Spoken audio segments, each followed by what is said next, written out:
오늘 말씀은 요한복음 21장 1절에서 14절 말씀 가지고 부활 후라는 제목으로 하나님의 말씀으로 인사를 나눕니다. 6절 말씀 우리가 새길 텐데요.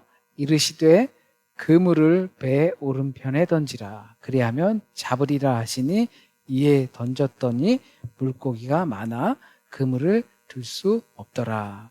라는 말씀을 새기면서 오늘 우리에게 주시는 하나님의 말씀을 통하여 우리에게 하나님의 위로가 함께 하시길 바라겠습니다. 믿음의 연수, 저도 모태신앙인데요. 꽤나 되셨을 겁니다. 또는 이제 막 시작한 우리 형제 자매들도 있을 겁니다.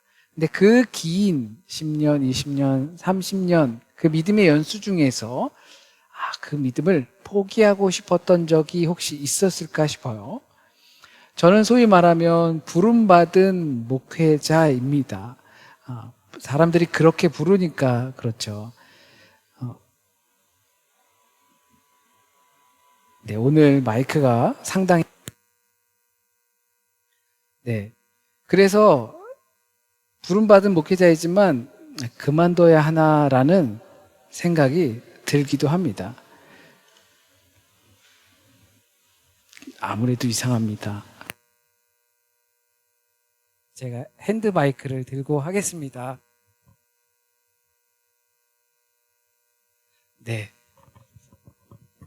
죄송합니다. 무슨 일인지 모르지만, 이제 그만둬야 하나 하는 생각이 들 때도 있었습니다. 그때는 주로, 내가 스스로 생각해도 목회자의 자격이 안 되나라는 생각이 들 때 그런 생각이 들었어요. 그럴 때가 있거든요. 아무리 제가 차가운 이성으로 생각해 보면 베드로 굉장히 우리에게 사랑받는 사도이죠. 그렇다 하더라도 내가 베드로만도 못한가라고 생각한 적이 있어요.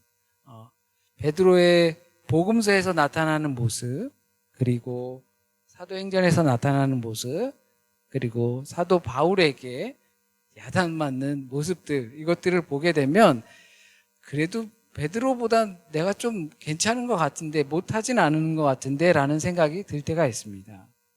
하지만 어떤 상황이 이렇게 순간이 찾아오면 그런 모습을 보면서 정말 한심하다라고 생각될 때도 있어요.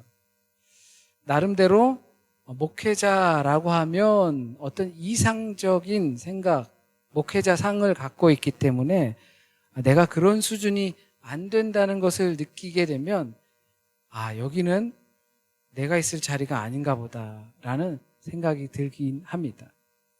어쩌면 주님의 사역을 맡고 있는 수많은 사람들이, 그리고 교회 안에서 주의 일을 하고 있는 모든 봉사자, 사역자, 임직자들이 그런 생각을 한두 번 이상은 해봤을 겁니다.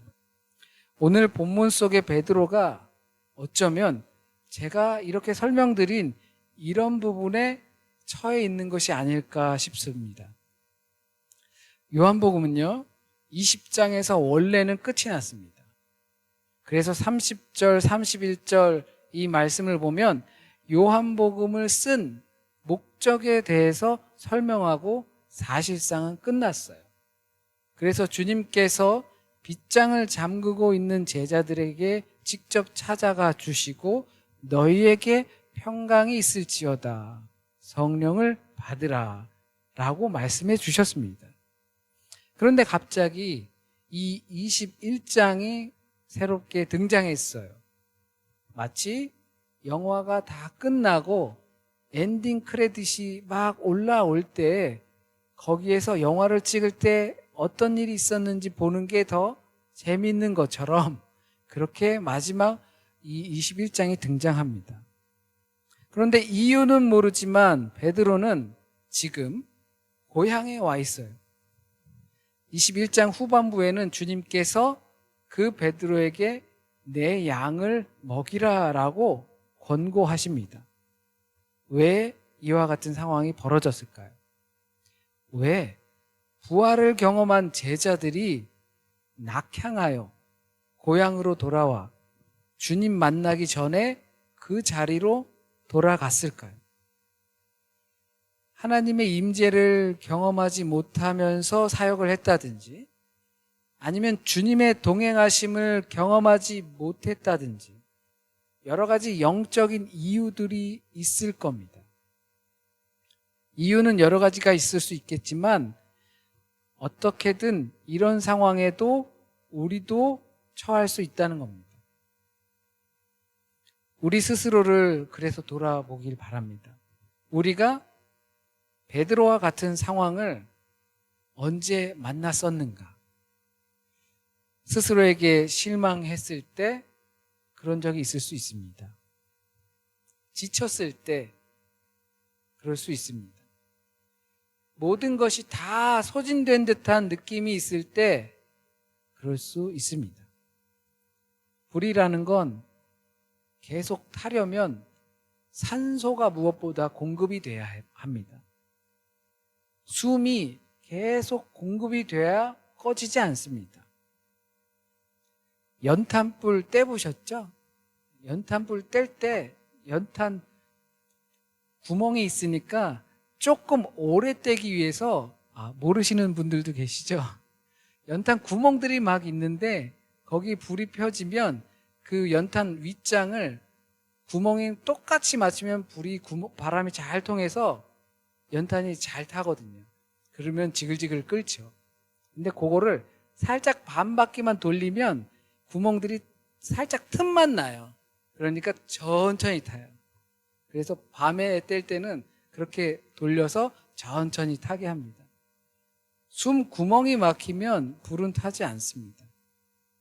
숨은 하나님의 영이죠. 하나님께서 세상을 지으시고 사람들에게 하나님의 숨을 불어넣어 주셨어요.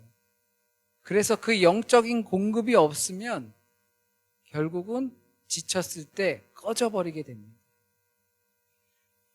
하나님께서는 우리 각자에게 하나님의 일정한 사명을 맡기셨습니다. 물론 우린 큰 사명을 받고 싶어 합니다. 그리고 그 받은 사명을 잘하고 싶어 하죠. 그런데 하나님께서는 우리에게 그 자리를 맡기시면서 실수하면 안 된다 하신 적이 없어요.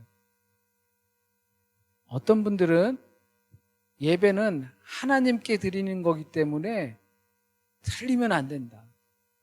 그래서 프로페셔널하게 예배를 드리기 위해서 빈틈없이 전날부터 연습해서 그렇게 준비해서 드리시는 분들도 있어요. 얼마나 은혜스럽겠습니까? 그런 데서 예배를 드리면 뭔가 꽉 찬 느낌이 들어요. 물 셀 틈 없이 순조롭게 다 흘러갑니다. 하지만 그렇게 못하는 곳도 있는 거예요. 중요한 건 그렇게 못하면서도 그 자리를 지키고 있다는 겁니다. 그것만이 다 예배가 아니라 그렇게 내겐 능력이 없지만 그 자리를 사모하고 지키는 것이 예배예요.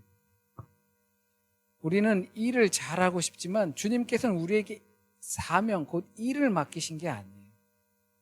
주님께서는 우리에게 사랑을 맡기셨어요. 우리가 이 사실을 절대 잊지 않았으면 좋겠습니다.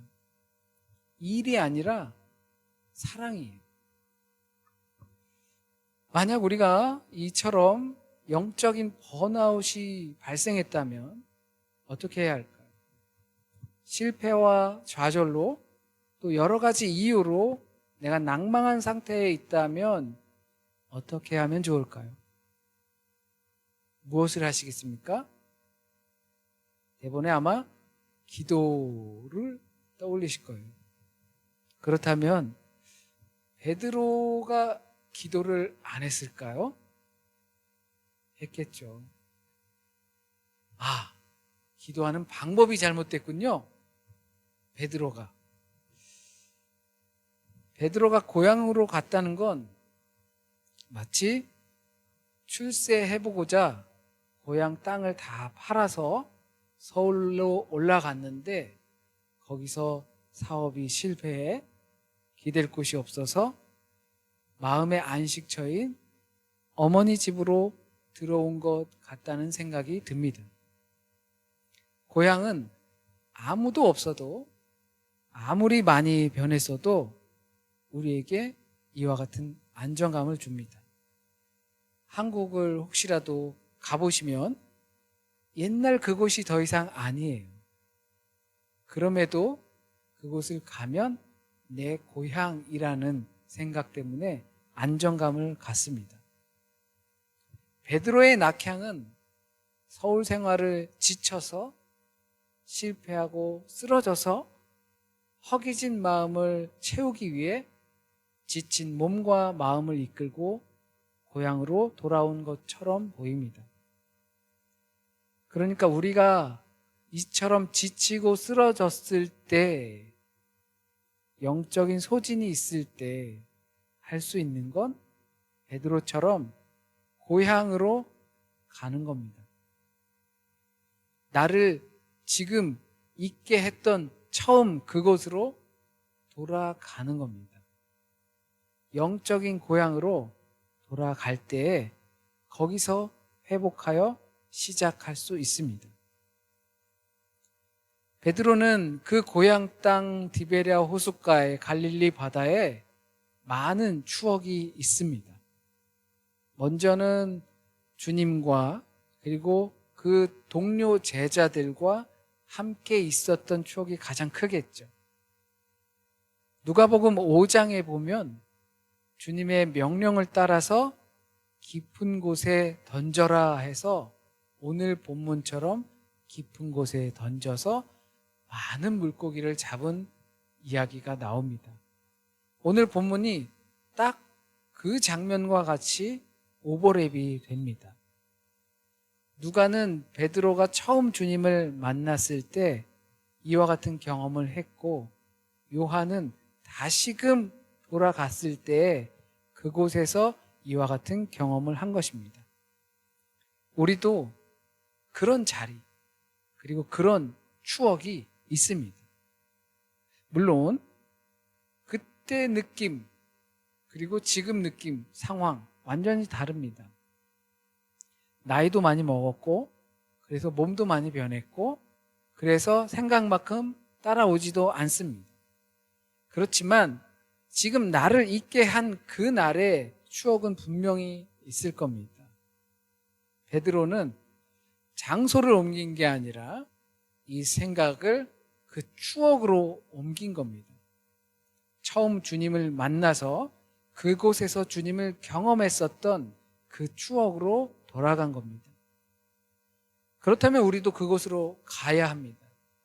우리가 지치고 힘들었을 때, 엄마 집과 같은 그 처음 만나 주셨던 그 하나님의 때로 가야 합니다. 추억 여행을 해야 허기진 마음을 채울 수 있습니다. 그리고 거기서 회복됩니다. 기억하십시오. 누구든지 낙망하고 실패하고 좌절해서 쓰러질 수 있습니다. 하지만 다시 일어서야 합니다.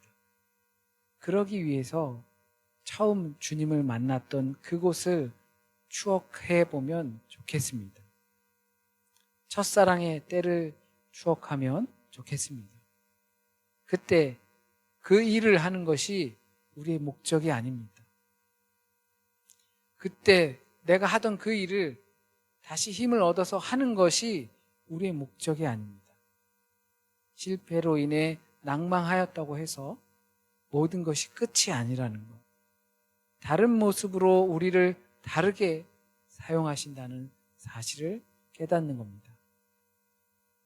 그러고 보면 이 예전, 리투어기라고 하는 이 예전은 분명히 중요하지만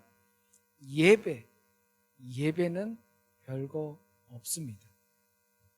별거 없다니까 불경스럽긴 하지만 예배를 우리의 영적 고향에 와 있는 거라고 말한다면 사실상 그 예배는 주님을 추억하고 그리고 힘을 얻고 그래서 그 힘으로 회복하는 것, 그것이 예배입니다.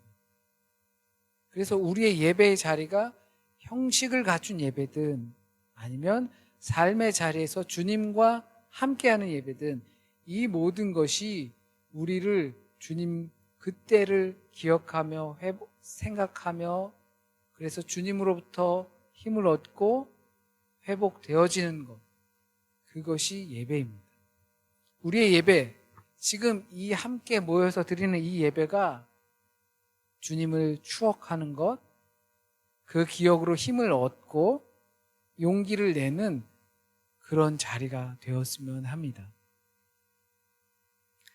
그곳에서 주님은 다른 것 하지 않으시고 먼저 우리를 먹이십니다. 너 왜 여기 있냐? 왜 이것밖에 되지 않아? 빈손이야? 밤 꼬박 새서 한 개 고작 이거야? 앞으로 너 어떻게 할 거야?